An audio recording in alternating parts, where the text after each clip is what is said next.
yang satu ini. Yap, tahu. Tahu merupakan salah satu makanan yang banyak disukai oleh masyarakat Indonesia. Selain rasanya yang gurih dan nikmat, tahu juga merupakan makanan murah meriah. Bahkan, di Surabaya terdapat sebuah pabrik tahu tertua yang masih melakukan proses pembuatan dengan mesin kuno.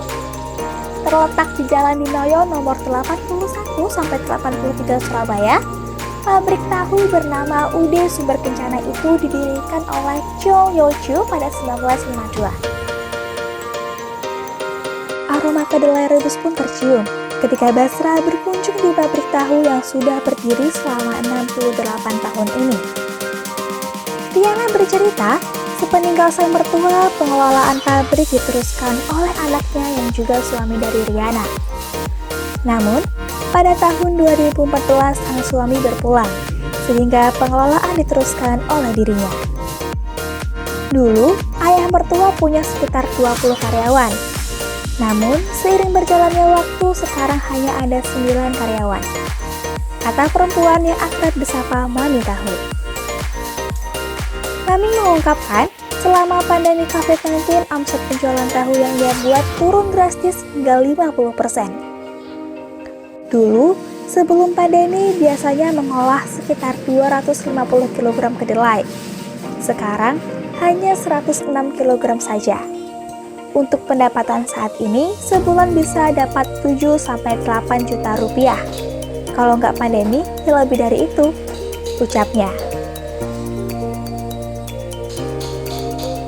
Tak hanya itu, bahkan para pedagang yang biasanya mengambil tahu di tempatnya, beberapa harus berhenti berjualan karena pandemi COVID-19. Ada 3 orang sudah berhenti. Sekarang ya saya cuma ngirim ke pasar-pasar saja, bergantung permintaan pasar. Sehari mengolah 100 kg kedelai itu sekitar 7-8 masak. Satu masaknya 8 papan. Jelas perempuan 53 tahun ini. Selain mengolah tahu, di pabrik tersebut ia juga mengolah cincau.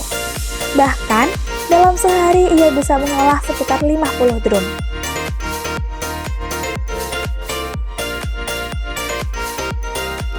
Paling rame cincau ini kalau bulan Ramadan, bisa sampai 1000 drum. Karena sekarang pandemi, jadi apa-apa turun drastis, ungkapnya. Agar pabrik yang ia kelola mampu bertahan di masa pandemi, Mami pun berusaha untuk terus melakukan produksi setiap harinya. Bahkan, ia juga menjual ampas kedelai saat proses pembuatan tahu kepada orang yang memerlukan. Setiap hari jual 2 karung ampas tahu. Sama orang-orang biasanya dibuat makanan ternak atau dijadikan tempe menjes.